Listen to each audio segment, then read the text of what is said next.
Hey guys, welcome back to more neighbor stories. In this video, my creepy neighbor installed spy cameras around my pool and property to take indecent photos of my family. Here is what happened. Let's dive right into the story. So before I jump into the story, let me provide you with some background first. I live with my husband Donald, our daughter Rena, 16, and our son Ethan, 8, in a peaceful suburban neighborhood. It is nothing crazy, but we do have a charming little backyard pool that has become our family's mini sanctuary. Almost every summer afternoon spent at home finds us there, swimming, grilling, roasting marshmallows, and just enjoying each other's company. It is a special place for us and for our kiddos. It is home, but moving on to the actual story, our next door neighbor Max moved in 2 years ago and initially appeared to be harmless. A single man in what I guess to be his mid-40s, he kept to himself for the most part. He engaged with us if we came across him, but normally it was just standard small talk, no red flags being raised whatsoever.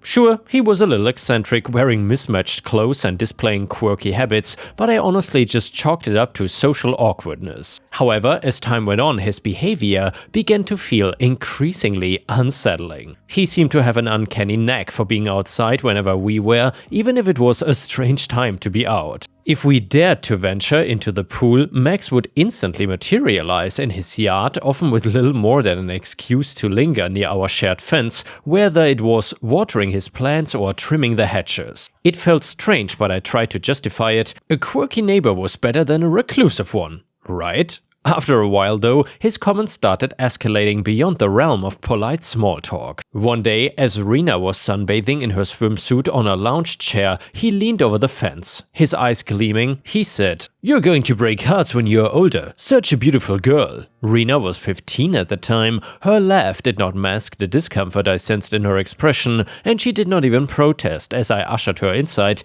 under the guise of finishing some summer reading. Another time, he again leaned over the fence and made a comment about Ethan's swimmer build, saying that he looked like a real natural athlete with all those developing muscles. Honestly, that made my skin crawl. Even still, I resisted the urge to leap to conclusions. It's not like he had crossed any lines, at least not that I had seen. And by the way guys, I'm not sure if I would agree with that there. I feel like the neighbor has already crossed quite a few lines here, but let me know what you think. Either way, I started to keep a more watchful eye on him, particularly when my children were outside. A few weeks ago though, everything changed. It was one of those blissfully sunny Saturdays, one where my family would normally be out swimming. Rena had come outside to help me tidy up around the pool area. As she was rearranging some fallen planters by the fence, she suddenly called out, "Mom, what is this?" I turned to see her holding what looked like a rock, but as I approached, I realized there was something disturbingly out of place about it. My heart sank as I took a closer look. This was no ordinary rock. Embedded in its surface was a lens maybe a third of an inch, small enough to be unnoticeable. Panic immediately surged through me, but I maintained my composure for Rena's sake. "Let's check the rest of the yard," I said, trying to keep my voice steady. We combed through every corner of our backyard, and what we found left me feeling both furious and violated. There were cameras everywhere. One was cleverly disguised as a cutesy garden light, another was hidden in a bush, and one even dangled precariously from a tree branch, positioned to capture a perfect angle of the pool. It was evident that someone had gone to great length to invade our privacy, and it was not hard to guess who was behind it. I sent Rena inside, trying my best not to panic in front of her, and called Donald, who rushed home from work. Together, we decided to remove one of the cameras and seek help understanding what we were actually dealing with. Fortunately, we have a family friend named Enrico who is a real whiz with technology. He's one of my husband's best friends and works in tech, having gone to an elite university for computer science. My husband suggested his help and I agreed because if anyone could help us make sense of this situation, it was him. When Enrico arrived, a wave of relief washed over me that at least someone could help us uncover what had been done to our yard and, more importantly, to our family. He took one look at the camera we removed and said, his eyes widening with shock, his voice shaking, "This is no toy. This is serious hardware." He further explained that it was a motion-activated wireless surveillance camera capable of streaming live video to a remote server. My heart started to genuinely beat out of my chest as he cracked into the camera system in an attempt to discover what had actually happened here. What we uncovered made me physically ill. The footage displayed my family, Rena, Ethan, my husband and me, playing, swimming and just enjoying our lives together in the backyard. The cameras often caught Rena tanning in her swimsuit, and it was enough to make me sick. But that's not all. The footage was not just being recorded, it was being uploaded to a website. Max managed to trace the IP address associated with the uploads, and my stomach plummeted when he revealed the location. Guess where it led? Right to Max's house. A mixture of fury and helplessness crashed over me. How could he violate our privacy in such a disgustingly perverted manner? The comments accompanying the video scrolled across the screen, revealing strangers making vulgar, predatory comments about my children. My 16-year-old daughter was put on display for creepy men to see and comment on. My husband had to forcibly pull me away from the computer because I was on the verge of a breakdown, ready to march over to Max's house and confront him right there and then. But Enrico calmly talked me down. "If you confront him now, he could destroy the evidence," he said firmly. "Let's gather as much evidence as we can and take it to the police. We have to do this right." For several agonizing days, we played the part of the oblivious, idiotic homeowners. It was not hard considering we had been playing this part for close to 2 years. We left most of the cameras in their discreet hiding places, acting as if we hadn't discovered anything amiss. Meanwhile, Enrico set about creating a device to intercept the live feed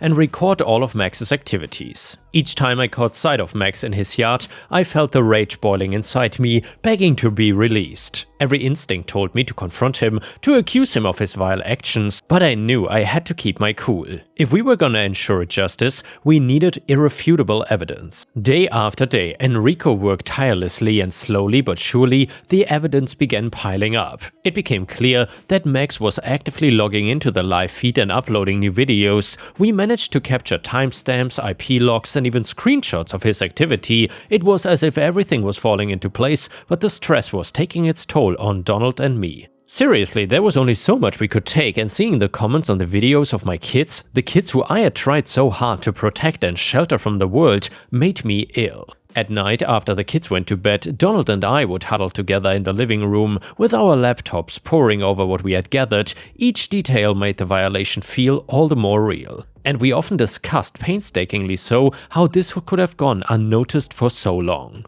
We racked our minds about how we had missed the signs, how we had let this man near our children. It was emotionally draining, but it also strengthened our resolve. We could not let Max get away with this, not just for ourselves, but for anyone else he might have targeted. And finally, the sense of urgency became unbearable. I could not stand another second feeling like this man was intruding on our lives. It was time to act. Gathering our evidence, we headed to the police station with a heavy mix of dread and determination. Initially, the officers seemed skeptical of our claims, but once Enrico presented the tech data, their demeanor shifted sharply, from lazy skepticism to outright horror. A detective rose from his desk, staring at us with wide eyes, and he said, "This is serious. We will get a warrant to search his house." They instructed us to remain nearby while they handled the situation, and while I could not be more glad that Max would soon be far away from my family, I could not help the feeling of dread creeping up on me. The next morning, a chill ran down my spine as I peered out my living room window, my heart racing. My fate was in the hands of law enforcement, and I was not sure how much I trusted them to bring Max to justice. I watched as police officers approached Max's front door, his face morphing from confusion to sheer disbelief as they revealed the warrant. In mere moments, they searched inside his house, and I could hardly breathe as they navigated through the entryway,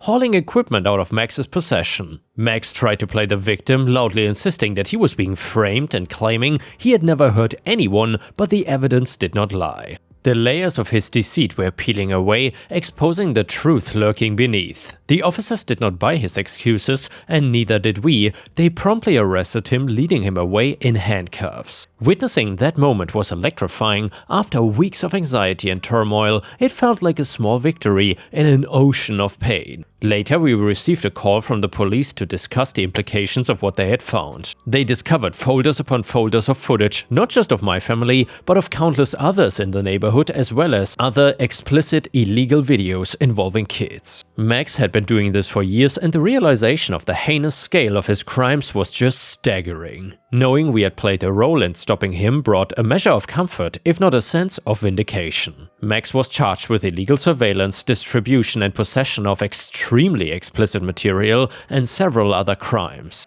The website where he had uploaded the videos was promptly shut down, and law enforcement began working tirelessly to identify other victims. As the reality of his actions sank in, I found myself filled with hope that we wouldn't have to be alone in this fight for justice. Max faced years in prison, and in the aftermath, we also filed a lawsuit against him for emotional distress and invasion of privacy. With the settlement money, we installed a comprehensive security system, complete with cameras, motion detectors, and reinforced privacy fencing. While it did not erase what had happened, it did provide my family with a much-needed sense of security. Interestingly enough, this whole nightmare also prompted us to reach out to our other neighbors, many of whom were horrified to learn what Max had done. The events brought a surprising sense of solidarity to our community, forging connections where there had only once been distance. My kids have had a hard time making sense of everything, but Rena especially struggled. She told me once that she did not feel safe in her own home anymore, and hearing that broke my heart into a million pieces. No parent ever wants their child to feel that way, and I felt that I had failed her as a mother, unable to keep her safe. We knew right away that we couldn't just push forward and pretend everything was fine.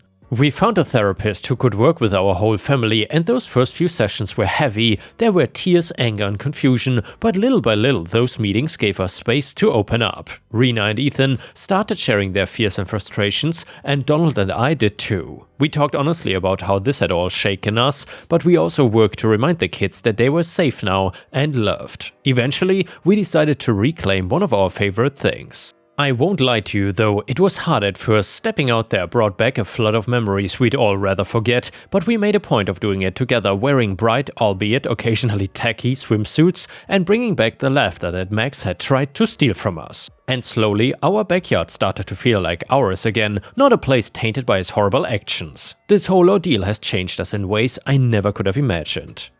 It has made us more aware of the world's dangers, but it's also brought us closer together. We have learned to value every moment we have as a family and to protect our little sanctuary fiercely. We've also decided to do more than just heal. We are determined to help others who might be going through something similar, whether it is speaking out, supporting privacy laws, or just being there for our neighbors. We want to turn this pain into something meaningful. And the next one is a funny story from r/malicious compliance, because I feel like the first story was a little bit heavy. So let's continue with a more light-hearted one. It is titled, I Made Fright Late Because You Couldn't Compromise. So a few years ago, I got back into truck driving after my daughter was around 2 to 3 years old. There weren't many companies who would take someone that had been out of the game that long, so I had to settle on one of the bigger companies. What a mistake that was. Before I had this, I had no issues as a professional truck driver with having driver-facing or inward-facing cameras. I don't do anything illegal or stupid behind the wheel, so it didn't matter, but it does now. This company had stuck the camera that faced inwards and outwards along the area where the visor would cover the windshield.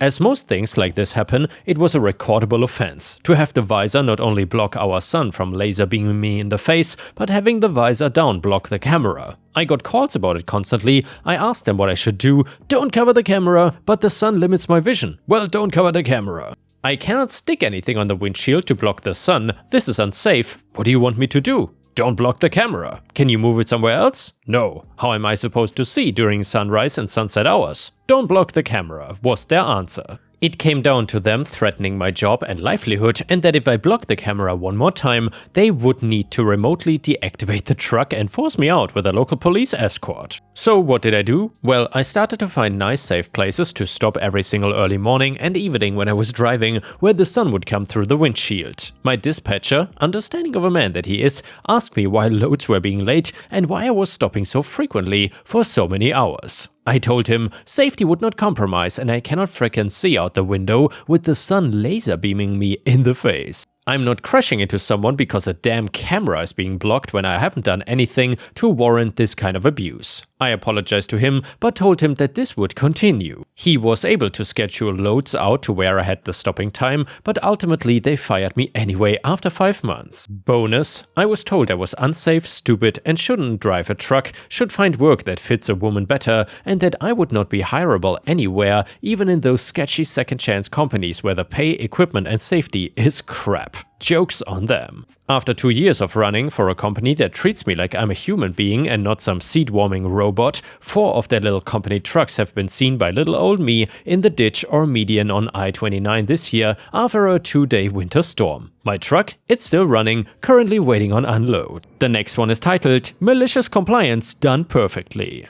I worked for a grocery store in Australia for close to a decade. It was not terrible and management treated us with respect for my first few years there. If someone could not make a shift, they would work with us to find a replacement, and we were rarely short-staffed, so worst case scenario, things would still run relatively smoothly even if we were missing a few on a given day. Fast forward a few years and the good manager retires and an assistant manager from a nearby store is promoted to managing this store. Let's call him Brad, for the sake of the story. Brad approached the position with an ego, treating the store as his to fix. Even though things had been running quite smoothly for years before he was in the picture. Part of his vision of fixing the store was stricter adherence to company-wide guidelines in terms of staffing numbers and leave requests. For example, the amount of staff to be rostered on is determined by the number of customers through our doors each day. Staff who were actually experienced at this location knew that we needed more than what the company guidelines specified to be able to function effectively. So within the first month of Brad's tenure at the store, hours are being cut dramatically across the store, causing chaos as nobody was used to the added workload. When confronted about this by other members of management, he immediately dismisses them, quoting company guidelines. During the same period of time, staff began to notice that any request for leave was being instantly denied by Brad. Now, the company guideline is to give at least 2 weeks notice if you know that you will need a day off. It goes without saying, sometimes friends or family will make last-minute plans that you would like to attend, or you cannot work a shift due to compassionate reasons. Prior to Brad, if you needed some time off, it was as simple as honestly communicating your situation with your manager. Almost always were we able to come up with a solution, and taking a day off was never a big deal. Keep in mind, these guidelines are just that. Just guidelines, not strict rules that must be enforced or something. Store managers are given a rather loose collar from higher management. As long as things are running smoothly and staff are happy, upper management will usually take a rather hands-off approach.